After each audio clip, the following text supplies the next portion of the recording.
투데이 출발 이슈 코너입니다. 자, 오늘은 금요일의 남자 하창봉 팀장과 함께 오늘의 이슈들 알아보도록 하겠습니다. 안녕하세요. 안녕하십니까. 예, 대선이 끝나자마자 우리 이제 술 좋아하시는 분들한테는 슬픈 소식이 있었죠. 이제 소주값이 인상되었다라는 소식 때문에 네. 뭐 인터넷 게시판 보니까 뭐 음모론이 아니냐 이런 얘기도 많이 회자되고 있습니다. 자, 그런데 생각해 보면 사실 물가 인상 부분 때문에 회사들이 제품 가격을 인상을 통 못 해왔었는데요. 이제는 제품 가격을 인상이 러쉬를 이루는 게 아닌가 그런 생각이 듭니다. 자, 이런 부분 봤을 때 어떻게 우리가 어떤 이 제품값 인상에 따른 기업의 이익 증가라든가 이런 부분 생각해 볼 수 있을까요? 어떻게 보십니까?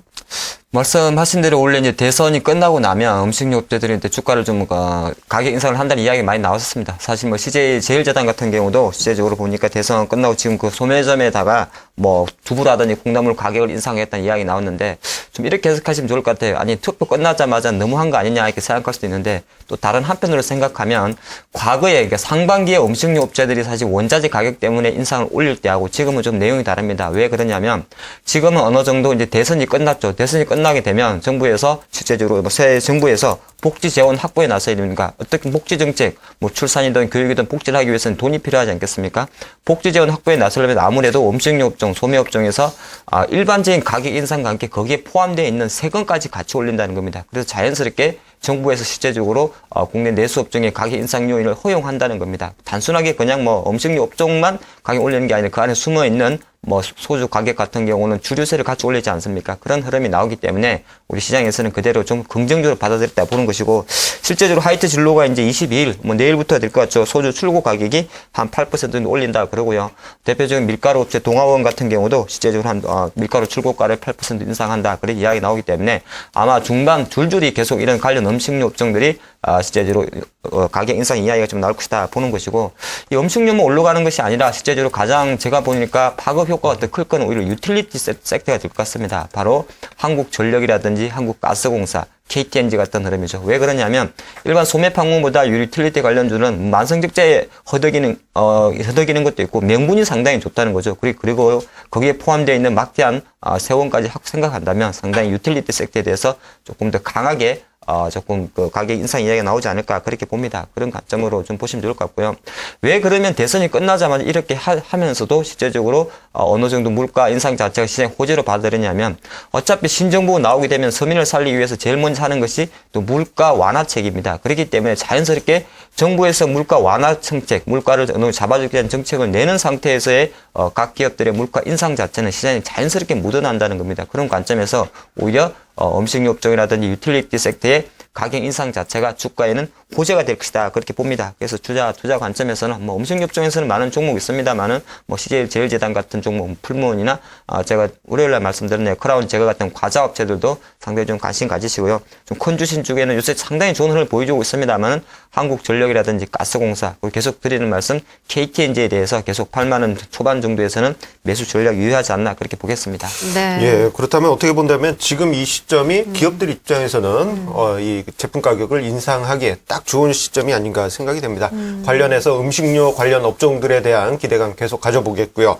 그리고 한국전력 같은 경우에는 만성 적자죠. 한 30년 가까이 전기요금 인상이 없었기 때문에 인상 가능성이 높다라는 점, 이 점을 중요하게 강조해 주셨습니다. 네, 다음 이슈 좀 보도록 하겠습니다. 이번에는 수급 상황을 좀 체크를 해봐야 될 것 같아요. 12월 들어서 사실 주식시장이 야금야금 좀 올랐습니다. 이럴 때일수록 또 발목을 잡는 것이 투신권의 펀드 환매가 될 텐데요. 관련해서 조금 패턴이 보인다라는 이야기들 많이 하죠. 삼성전자 등 IT는 좀 파는 경향이 있고 그동안 못 올랐던 철강과 화학 같은 여러 가지 업종들은 좀 담고 있다라는 이야기들 많이 나오는데 이 부분에서 우리가 투자 팁을 좀 얻을 수 있지 않겠습니까? 어떻게 보고 계세요?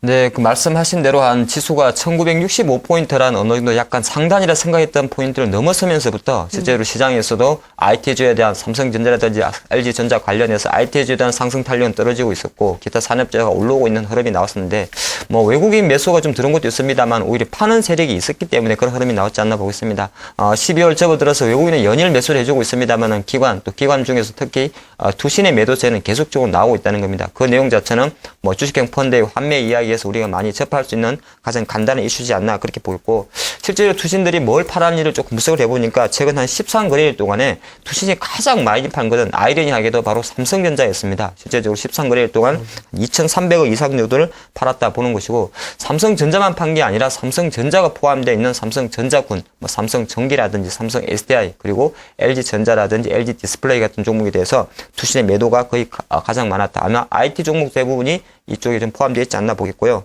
IT만 판 것도 아니라 또 보니까 역시나 지금 시가총액 상위 종목 중에서 잘 가지 못하는 것, 주가 탄력성이 떨어진 섹터, 바로 두 번째가 자동차 섹터도 있죠.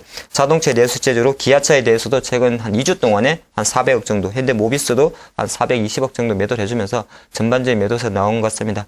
개별적으로 보면은 최근에 좀 주가 약세가 많이 나온 NHN이라든지 고려아연 같은 종목도 상당히 좀 많이 팔았는데, 약간은 그 단순하게 많이 올라서 판 것도 있고요. 이게 IT 종목 같은 경우는 실제적으로 하반기에 많이 올랐기 때문에 약간 비중 축소 비중을 보면 좋을 것 같고, 자동차 섹터에 팔고 있는 투신의 매도세를 보면은 많이 오른 것보다는 아직은 자동차 섹터에 대한 약간 불안한 심리, 엔화 약세 흐름도 상당히 마찬가지입니다. 그런 네. 흐름 자체가 좀 비중 축소, NHN이나 고려아연 같은 경우는 개별 요인이지 않나 그렇게 보였고요. 그럼 나중에 우리가 역시 주목할 것은 많이 판 거 주목한 게 아니라 많이 산 걸 주목해야겠죠. 역시나 투신 쪽에서는 최근에 이런 전체적인 환면을 보여주고 있습니다만은, 바로 지금 현재 강세, 어떻게 보면 지금 시장이 주도로 보이고 있는 산업재 섹터에서 가장 많은 매수를 보여줬습니다. 보니까 순매수 20개 종목 중에서 상위 5 안에 드는 것이 바로 포스코가 한 950억 정도, LG화학, 호남석유, 금호석유화학 정도로 많이 매수를 해줬는데, 최근에 그러다 보니까 아무리 우리가 확인했듯이 포스코는 이미 이제 35만 원대까지 올라와 있는 상태고요. 호남석유 같은 경우는 24만 원 이상까지 올라왔기 때문에 투신의 이런 흐름, 작은 흐름 자체가 밖으로 보일 때는 전체적으로 매도하는 것처럼 보였습니다만은 그 속으로 들어가다 보니까 IT나 자동차들은 약간 팔고 있었고, 그런 와중에 철강이나 산업재를 사고 있었는데, 왜 사는지를 좀 생각해 봤습니다. 왜 굳이 철강이나 화학주, 하필이면 투신 매니저들이 실적도 안 좋은 이 섹터를 살까 생각을 해보니까 아주 간단한 것 같습니다. 바로 신정부에 대한 기대감이 된 거죠. 신정부란 건 우리나라를 말하는 건 아닙니다. 우리나라도 마찬가지 맞습니다만 바로 중국 정부죠. 대부분의 이제 산업재 섹터들이 실제적으로 중국에 관련 영향이 좀 크기 때문에 중국의 시진핑 시대 이후에 2013년도 내년에는 상당히 좀 기대하지 않을까. 즉 투신의 입장에서는 지금 당장 이 섹터가 실적은 안 좋습니다만은 낙폭 과대 업종에서 기대감과 어느 정도의 반등 시그널이 나왔을 때는 가장 좋은 주가 상승 탄력성을 노릴 수 있기 때문에 오히려 많이 오른 거 조금 팔고 낙폭 과대했던 종목을 조금 매수하면서 상당히 좋은 실제 탄력을 보여준 것 같습니다. 네, 정말 최근에는 철강주, 화학주 중국의 도움이 아니고선 좀 시원하게 못 가는 경향을 좀 많이 보였었잖아요. 관련해서 새 정부 이제 내년에 대한 기대감이 굉장히 많이 작용을 했다라는 거 가장 큰 이유로 꼽아주셨습니다. 기관들이 사고 있는 업종 섹터에 주목하자라는 거 가장 큰 포인트가 될 것 같아요. IT, 자동차주에서는 조금 시들한 반면에 산업재 특별히 최근에 굉장히 많이 매수하고 있다는 점 기억해 두시면 좋을 것 같네요. 예, 이들 업종 중에 보게 되면은 외국인의 매수세도 유입되고 있는 업종도 있다는 점도 기억을 해야 되겠습니다. 네. 자, 다음 이슈로 넘어가도록 하겠습니다. 자, 어제 밤 사이에도 보게 되면은 미국의 부동산 시장이 전반적으로 회복 조짐에 있다라는 지표들이 계속 나오고 있는데요. 네. 이 미국뿐만 아니라 중국 쪽에서도 부동산 회복 이야기가 점점 몽실몽실 피어나고 있습니다. 이 점 네. 관련해 가지고 우리가 투자 포인트를 찾아볼 수 있지 않을까 생각이 되는데요. 이 사실 이제 부동산 시장이 회복되게 되면은 금융 시스템도 안정화되고 이런 거시적인 분석도 많이 나오고 있습니다. 하지만 미시적으로 들어갔을 때 특정 업종이 호재를 받지 않을까 그런 생각이 드는데요. 자, 어떤 업종이 수혜를 받을 수 있을까요? 지금 말씀하신 대로 일단 부동산 시장 자체가 만약에 활성화된다면 주시장 중에서 가장 강력한 상승 드라이버입니다. 왜 그러냐면 경기 침체로 가는 가장 첫 번째 원흉이 바로 부동산의 침체였습니다. 그거는 네. 과거 일본의 장기 불황도 마찬가지였고, 지금 중국의 실제로 최근 4년, 5년 동안에 버블론 이후에 약간 폭락하는 중국 증시도 마찬가지였습니다. 미국 걸도 마찬가지로 사실 서브프라임 이후에 실제로 미국 경기를 불확실성을 잡고 있는 것도 결과로 온전히 주택이라는 거죠. 근데 실제로 하반기 접어들어서 미국의 어떤 주택 지표, 어제 밤새도 기존 주택 판매 같은 경우가 계속적으로 돌아서는 흐름을 보이고 있다는 거 상당히 고무적이고요. 특히나 어제 미국 주택 지표에서 조금 중요했던 것은 바로 고급 주택의 가격 자체가 좀 증가했다는 겁니다. 고급 주택, 좀 비싼 주택. 사실 모든 주택이 다 돌아설 수는 없습니다. 항상 좀 좋은 집도 있고 안 좋은 집도 있지 않겠습니까? 하지만 경제는 항상 상위 몇 %가 시장을 좀 끌어간다는 거죠. 그런 관점에서 미국이 어제 주택 지표 중에서도 고급 주택의 거래량 자체가 좀 증가했다는 것 자체는 상당히 좀 의미 있다 그렇게 보는 것이고요. 중국 쪽에서도 약간 제가 보니까 전 지역이 아니라 실제적으로 광둥성이라든지 광저우 쪽에 일부 주택 거래가 상당히 활발하다는 외신 보도가 조금 들어오고 있습니다. 그러니까 전체적인 중국 대륙 전체를 말하는 게 아니라요. 그 일정 부분에서 어느 정도 주택의 반등 시그널이 나온다는 관점입니다. 그럼 우리가 여기서 캐치할 것은 어느 정도 그럼 완전 돌아섰다 판단하시면 안 되는 겁니다. 왜냐하면 아예 다 올라온 게 아니라 바닥에서 턴어라운드 한 거. 하지만 늘 말씀드렸듯이 모든 주식은 경기가 선행하고 주가가 선행하기 때문에 턴어라운드 한다는 그 기대감이 있을 때 주가 상승 드라이버가 가장 강하다는 거죠. 그런 관점에서 좀 보시면 좋을 것 같고요.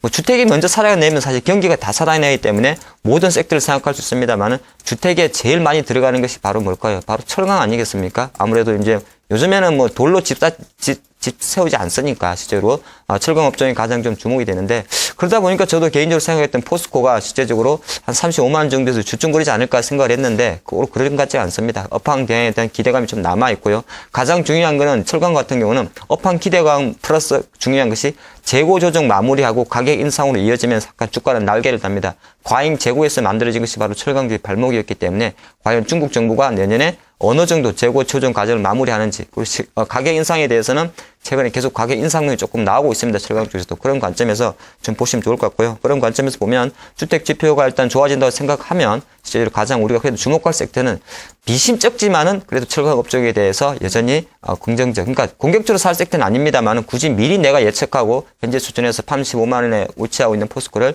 선매도할 필요는 없다. 조금 더 지켜보자. 그런 전략 드리겠습니다. 네. 예, 최근에 이제 미국과 중국 쪽에서의 주택 시장, 부동산 시장이 다시금 살아나는 분위기가 조성되면서요.